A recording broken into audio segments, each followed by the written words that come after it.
video လေးမစခင်ညီမတို့ရဲ့ Just YM channel လေးကို subscribe လုပ်ခဲ့ပေးဖို့တောင်းဆိုပါတယ်ရှင်။ဇောင်းမိသားစုခြံဝင်းထဲသို့စူစီမိုဝင်ရောက်ပြီးတာနဲ့သူ့နောက်မှာခြံတကားသည်တဖြည်းဖြည်းချင်းပြန်ပိတ်သွားလေ၏။ခြံဝင်း၏ဘေးနှစ်ချက်တွင်လူများပြည့်နေ၏။သူတို့သည်စာအုပ်အဆင့်တိုင်းသမားများထီသည်တလက်လက်ထပ်နေသောလက်နက်များကိုကိုက်ဆွဲထားကြ၏။သူတို့သည်ခြံဝင်းထဲသို့စူစီမိုဝင်ရောက်လာသောအခါအံ့အားသွင်းသွားကြ၏။အများစုသည်သူ့ကိုကြည့်ရင်ခေါင်းခါကလှောင်ရဲလိုက်ကြ၏။ဇောင်းမိသားစုအိမ်တော်ဤခန်းဆောင်သည့်ခြံဝင်း၏အစုံ၌တည်ရှိလေ၏ခန်းဆောင်၏အစုံနှင့်ထိုင်ကုန်ရှစ်လုံးပါစတူတန်းပုံစံစားမွေးတစ်ခုရှိလေ၏ဇောင်းပြင်းနှင့်လီယွန်မုံအပါဝင်လူများစုသည်ထိုင်နှင့်ညီကြပေဖြစ်၏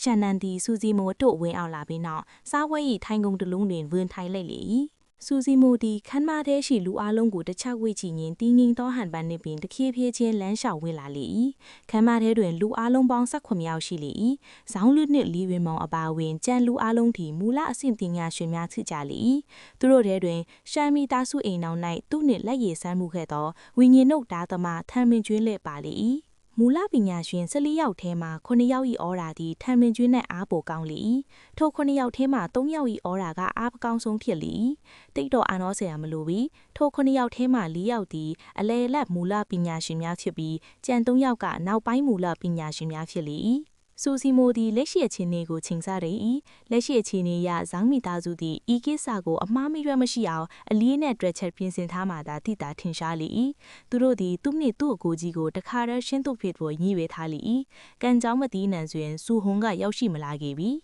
ဖမ်းကျင်တာကငါးကြီးမိလာတာကပစွန်စိတ်ဖြစ်နေတယ်ဒီလိုမှန်းသာကြိုသိခဲ့တင်ငါတို့ဒီလောက်လူနာကြီးခေါ်မထားပါဘူးဇောင်းရင်ကစူစီမိုကိုအထင်မြင်သေးစွာပြောလိုက်လေ၏ငါညီမလေးဗမာလေးစူစီမိုကအေးအေးဆေးဆေးပင်မေးလိုက်၏ဇောင်းရင်ကလက်ထလက်ခေါက်တစ်ချက်တီးလိုက်၏ခမ်းမ၏အနောက်ဖက်မှအမျိုးသမီးနှစ်ယောက်ဘေးချင်းလမ်းလျှောက်ထွက်လာလေ၏အတိအကျဆိုရင်သူတို့ထဲမှတစ်ယောက်ကဓာဆဟုတ်ဖြစ်လေ၏စူရှောင်းနေသည့်အစင်းဝတ်တုံကိုဝတ်ထားပြီးသူမကဇဝနညံရီထက်မြက်ပုံရလေတယ်သူမသည်အသက်15နှစ်အရွယ်ရှိပြီးချောမောလှပတဲ့ရုပ်ရည်နှင့်ပြည့်မြို့မဲ့ခြင်းအသားရည်ကိုပိုင်ဆိုင်ထားလေတယ်သို့သောယခုအချိန်တွင်စူရှောင်းနေသည့်သူမ၏မျက်လုံးထဲမှာမျက်ရည်စများရှိနေပြီးအပြန်ကိုထွက်မလာရအောင်ချုပ်တင်ထားရုံရလေတယ်။သူမသည်နှုတ်ခမ်းကိုတင်းတင်းစိတ်လိုက်ပြီးစကားတစ်ခွန်းမှမပြောဘဲစူစီမိုကိုငေးဆိုင်ကြည့်နေအောင်၏။ထိုပုံစံနှင့်သူမကိုကြည့်ပြီးစူစီမိုသည်ရင်ထဲတွင်နာကျင်သွားလေ၏။ဤကဲ့သို့သောအကျက်တိုင်းပုံစံနဲ့သူညမလေးကိုတွေ့ရတာကတော့ဒါပထမဆုံးကြိမ်ပဲ။သူမအတော်လေးကိုနာကျင်ခံစားခဲ့ရမှာပဲ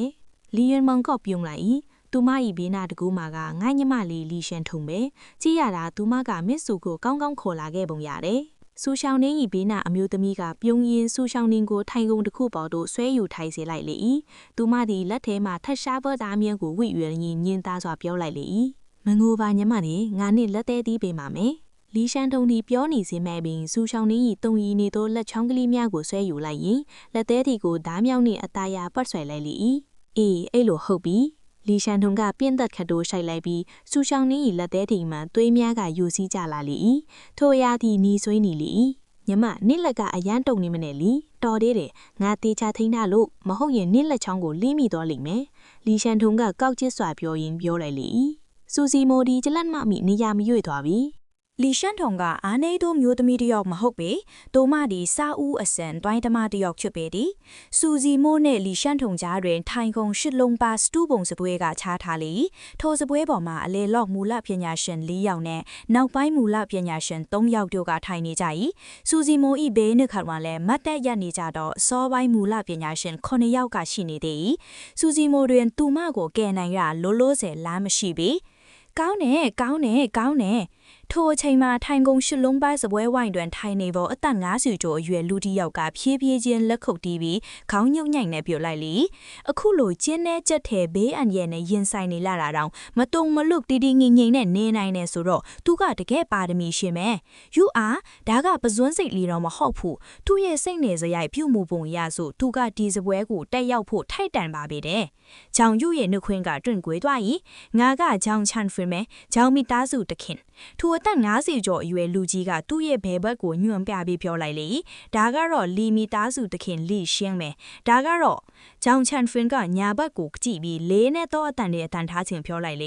ေဒါကတော့ကန်လန်မြို့တော်ကဓာသမားကျန်မယ်လူတွေကသူ့ကိုမိုးချိုးဆေးဘောလို့ခေါ်တယ်ပြီးခဲ့တဲ့3လလောက်ကစူဟုံနဲ့လမ်းချက်နဲ့တေခဲ့ရတဲ့လူကဓာသမားကျန်ဟဲ့ ဂိုင်းတူညီလေးပင်ဤလူ၃ယောက်ဒီနောက်ပိုင်းမူလအဆင့်ပညာရှင်များပင်စူစီမိုဒီတီတီငိမ့်ငိမ့်ဆက်နေရင်ဖြည်းဖြည်းချင်းပြောလိုက်လေတိုင်းလောကရဲ့အရေးကိစ္စတွေမှာမိသားစုဝင်တွေကိုဆွဲမထည့်တင်ဘူးမဟုတ်ဘူးလားမင်းတို့သူမကိုပြန်လွတ်လိုက်ပါရှင်းလင်ရစီကိစ္စကိုတော့ငါတို့ယောက်ျားတွေပဲဆက်ရှင်းကြရတာမော်ဟီမင်းကတိုင်းလောကတယောက်လို့ထင်းနေတာလားမင်းကနှိမ်ကြတဲ့တာမန်အညက်သားတယောက်ပဲကိုလီရွက်မောင်ကပြုံးပြုံးလေးနဲ့စော်ပေးလိုက်ဂျောင်ယူကအဖမတန်လို့အဲ့ဒါကမင်းအကိုစူဟုံဆိုနေတော့အဲ့လိုပြောနိုင်ပါပြီရဲ့မင်းတော့အစ်စ်မမီဘူးအကိုလေးပလေးစူရှောင်းနေကအတန်ထွက်ယုံတာရှိသေးသူမရဲ့ဘာကိုလီရှန့်ထုံကဆွဲပိတ်လိုက်လေသူမဒီစကားတစ်လုံးနှလုံးသာအတန်ထွက်နိုင်ပြီးမျက်ရည်များကပါးပြင်ပေါ်သို့အတားအဆီးမရှိလိစင်နေလေဂျောင်ချန်ဖျင်ကပြင်းထန်သောတပ်ဖြစ်ချငါကအကြီးတယ်တယောက်ပဲမင်းလိုဂျူနီယာလေးတွေကိုကင်တွယ်ဖို့ငါကနှိမ့်ချခြင်းမဟုတ်ဘူးဒါပေမဲ့လေစူမီထားစုကတော်တော်လေးကိုမောက်ရလာတာပဲစူစီမိုကခနဲ့တဲ့နေပြို့လိုက်လေမိသားစုအဖွဲ့အစည်းတွေကြမကျေနပ်တာရှိလဲပွင့်ပွင့်လင်းလင်းတိုက်ခိုက်လို့ရတာမော့မိန်းကလေးတယောက်ကိုဓားစားလုံးနဲ့အောက်တက်ဆစွာလိုလာစူမိသားစုကအဲ့လိုအရှက်ရစွာမျိုးဘယ်တော့မှမလုပ်ဘူးဘူးမင်းတို့လူတာဝိုင်းပြီးဟားတိုက်ကြမှာမကြောက်ဘူးလာ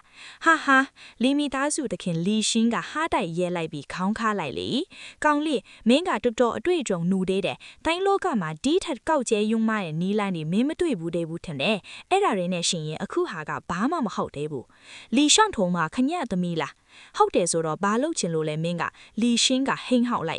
်ဟုတ်တယ်ဆိုတေးတာပြင်တော့ကျဲလောင်တော့မန်ဖီဂရင်းကွာတွန်းကခန်းထဲမှာမိုးချိုးတန်ကဲ့သို့ပဲ့ထန်ထွက်လာလေတစ်ချိန်တည်းမှာလဲစူစီမိုဒီကောင်းငင်ထဲသွားချီလန်းကိုဖော်မြုပ်လိုက်ပြီးရှင့်ကိုလန်းခုံထွက်လိုက်လေချက်ချင်းထိုင်ကုန်ရှစ်လုံးပါစတူပုံစပွဲကမောက်ချသွားပြီးအပိုင်းပိုင်းကျွေးပြဲသွားလေအယမ်းမြန်လွန်းဒီစူစီမိုဒီသူ့တက်ကိုသူအာမမရှိတော့တဲ့အခြေအနေမှာဤကဲ့သို့စတင်လှုပ်ရှားလိမ့်မည်ဟု၍များသူမှထင်မထားခဲ့ကြ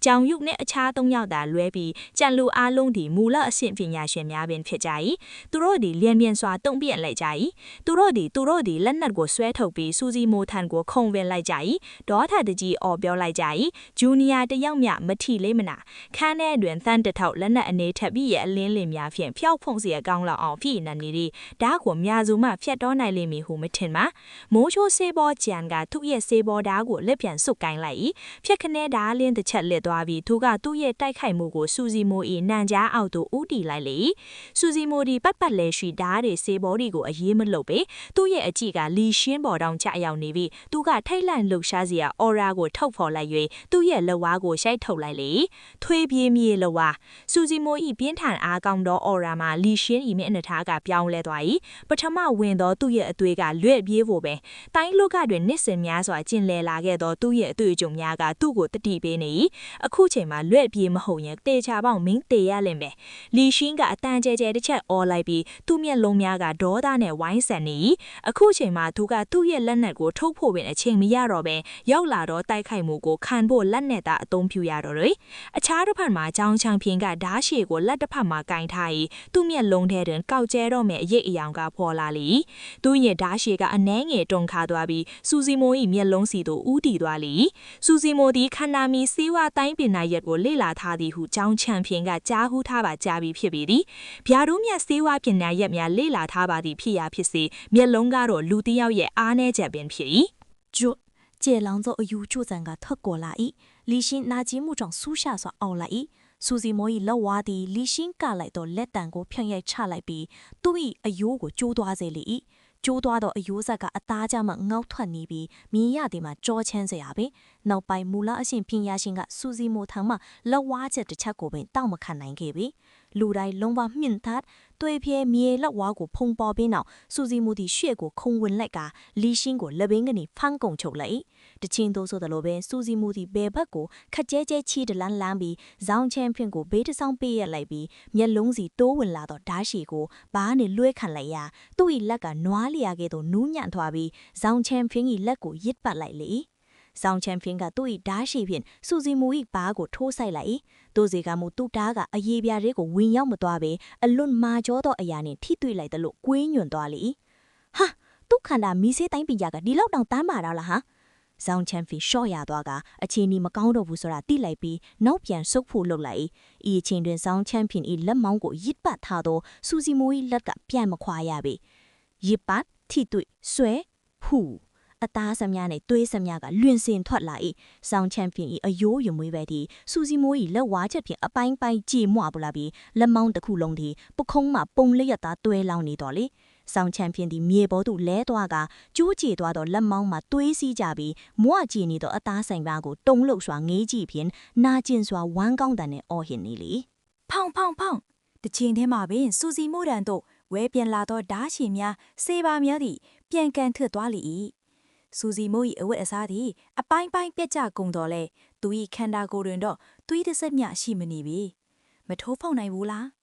းမူလအဆင့်ပညာရှင်များအားလုံးသည်သူတို့၏လက္ခဏာများကိုထုတ်သုံးခဲ့ကြတော်လဲသူတို့သည်စူစီမိုး၏ခန်းစစ်ကိုမထိုးဖောက်နိုင်ခဲ့ပြီဆွတ်ဤအချင်းပါပင်အတောက်ထဲသို့လက္ခဏာဖောက်ဝင်သောအတန်ကထွက်ပေါ်လာ၏စေပါတစ်ချောင်းကစူစီမိုး၏နန်းကြားထဲသို့မြက်ဝင်သွား၏သွေးများကစီးကြော်လာပြီးသူ၏အဝတ်များကหนีဆွေးသွားလေ၏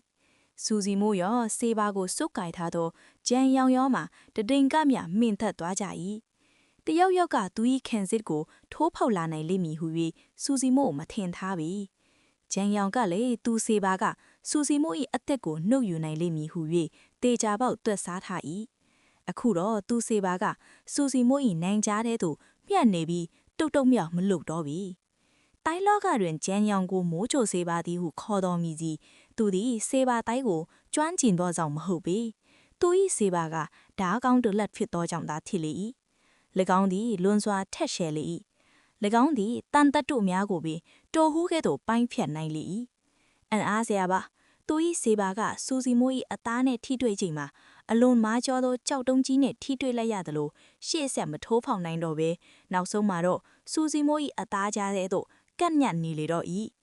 ဤအရာသည်ခန္ဓာကြန့်ကျင်မိစေခြင်း၏စွမ်းအားပင်ဖြစ်လေ၏ရှန်ယောင်ကမိုးကျိုးစီပါကိုပြန်ဆွဲနှုတ်လိုက်ပြီးအနောက်သို့ခြေလမ်းအနှဲငယ်ဆုပ်လိုက်၏သူရှေ့ဆက်မတည့်ရတော့ပေဆောင်းချန်ပီယံရဲ့ကျူးပဲကြီးမွဲသွားတဲ့လက်မောင်းကိုကျင်းလိုက်ပြီးရှန်ယောင်သည်စူစီမိုကိုကြောက်ရွံ့လာလေ၏ထို့အပြင်သူ့ရဲ့ထိုးချက်သည်မပြင်းထန်တော့လေစူစီမိုကိုဒဏ်ရာရသွားလေ၏စူစီမိုသည်သူဖြည်းဖြည်းအားအိမ်ကုန်ခန်းလာပြီးလင်ဆောင်းမိသားစုရဲ့ခြံဝင်းအကျွင်းကအသက်ရှင်၍ပြန်ထွက်လာလိမ့်မည်မဟုတ်ဘူး၍သူယုံကြည်ထားပေတယ်ရက်လိုက